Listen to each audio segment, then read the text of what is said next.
Hi, I'm Kev, and this is a small story I'm doing for Gem's spooky anonymous share show. It is called Date Night. Toby was anxious.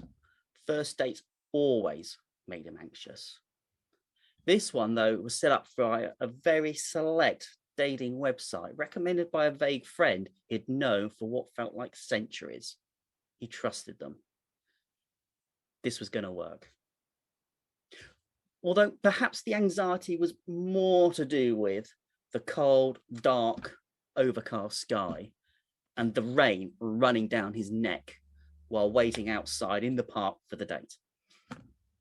Perhaps this wasn't a great move to be here. He should have said meet at the restaurant, but no, she wanted to meet outside first. And, he was happy to do that. The park was empty of people. It was getting late. The weather was picking up and the wind was blowing the bushes around, and they were dark, swaying as if a rampaging army of cats were having out with each other in there. It was a bit alarming and distracting. But finally he saw her, or rather he heard her feet first, her steps approaching.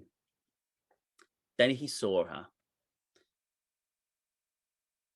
Elizabeth, Beth, as he came to know via their conversations online. She was wrapped in a dark coat, her hands tucked into her pockets, collar turned up, and a beanie hat on top. But once you got close enough, he could make out her face. He gasped at such beauty, better than the photo on her profile. On such a night like this, he also wondered how her makeup was so perfect. She held out her slender arms, and they embraced. It was heaven.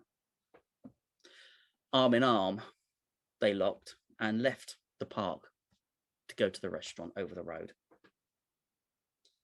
On entering, the coats were taken by a waiter who seemed to be quite eager to get them seated.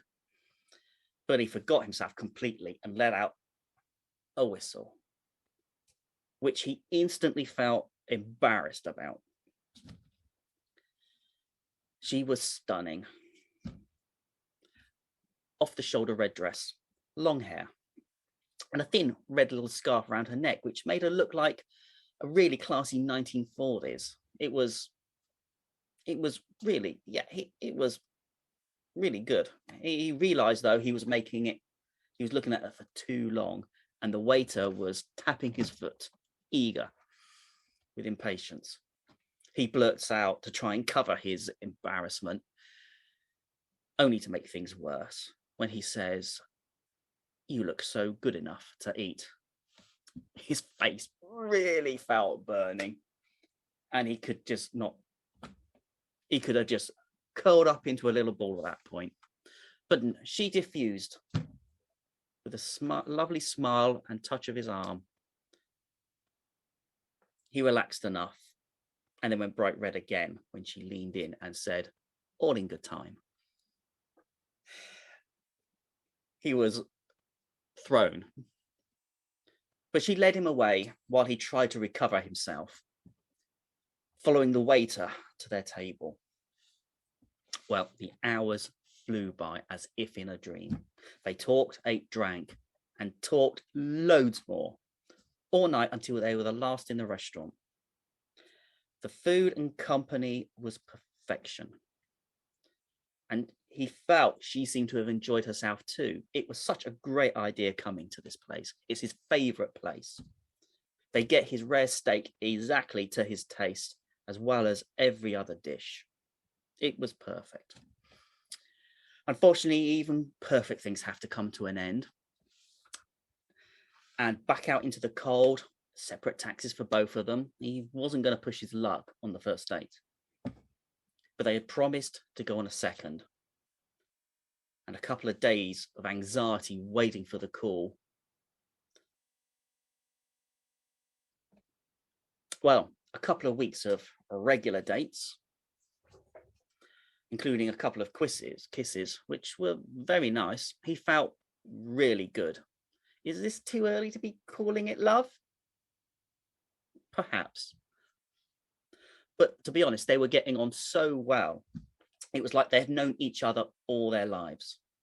Nothing he could think of was annoying about her, and he hoped it was mutual.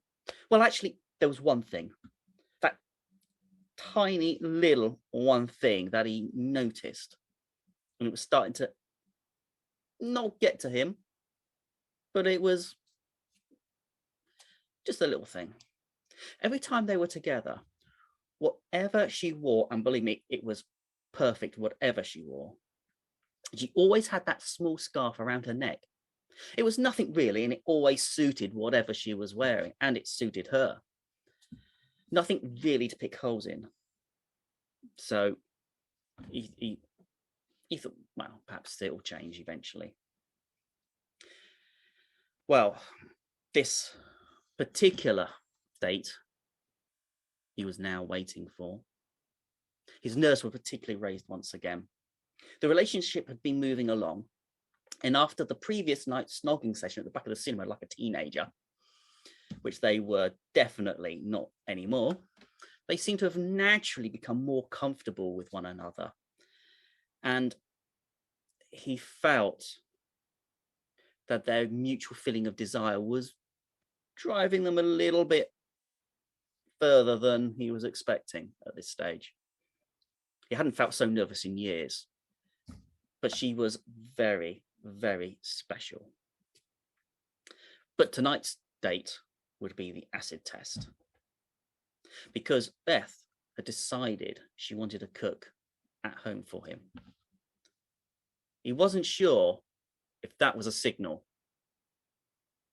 but he would just go with the flow, not be too eager, and see how the night goes out. Well, he stood on the doorstep, stomach churning with anxiety, as yet another dark night, but punctuated with brief glimpses of moonlight this time, and no rain, which he was very grateful for, as he knocked on the door. She answered, perfection again. He was a little bit taken aback because they were staying in right. She was dressed immaculately as if they were going out as usual. And again, a scarf, a small blue one this time, matched her blue slinky dress, and his blood boiled. He was telling himself to calm down, and actually talk would be a good move by now, though her smile made it clear she knew exactly what he was thinking. Dinner was nice and light, and he admired the token thought because they both knew what tonight was really about, he had hoped. Afterwards, they slumped down on the sofa with drinks. To his surprise, Beth suggested they watch a scary movie while their dinner goes down. Not his kind of thing, but he soon understood the real reason. They could snuggle up nice and tight and hold on to each other during the scary bits. Again, he admired her planning. That was a fantastic idea. Well, they certainly clung to one another, hands going places. His heart thumping in his chest, louder than it ever done before. His blood burning through his body. He really yearned for a lot more. Eventually, his lips touched her shoulder, moved along towards her neck. Lost in his moment, his lips followed her collarbone to the base of her neck, and then a mouthful of scarf. Killed the moment. But before Beth could object, he'd moved his hand and started tugging at the scarf, his blood burning through his body and skin electric. Suddenly his lips were no longer in contact with skin. Confused, he opened his eyes. Her head was not there. Then he hears her voice. Down here, it says. Looking down into her lap, he sees her head staring back up at him. Slight shock there. Would you kindly reattach my head, please? Until I can find some new bolts, I'm relying on that scarf to keep my head in place. His mouth moves, no sound for a little while. But finally, he manages to utter, of course. And calmly, as he can, and carefully, he lifts her head and places it back on her shoulders. Beth fumbles with the scarf and then turns to look at him. Are you okay? She asks. He's sitting back in the sofa, watching her, his face flushed and sweaty. He's not feeling particularly great. Quite nauseous now. Bit shaky, in fact. I'm okay, he lies. I wasn't quite expecting that. Beth gives a very sweet smile. I was going to tell you eventually, she says. Well, Toby, licking his very dry lips. Well, if we have secrets, then perhaps I should share mine. She tips her head to the side slightly and raises her eyebrows. He begins to shake and shake. His body rips and his face begins to elongate and teeth enlarge. Beth claps her hands with glee. Oh, great, she says. A werewolf. What a great match the monster dating website did. I love a guy who's wild in bed. Come on. And she grabs his hand and drags him off to the bedroom. Thank you.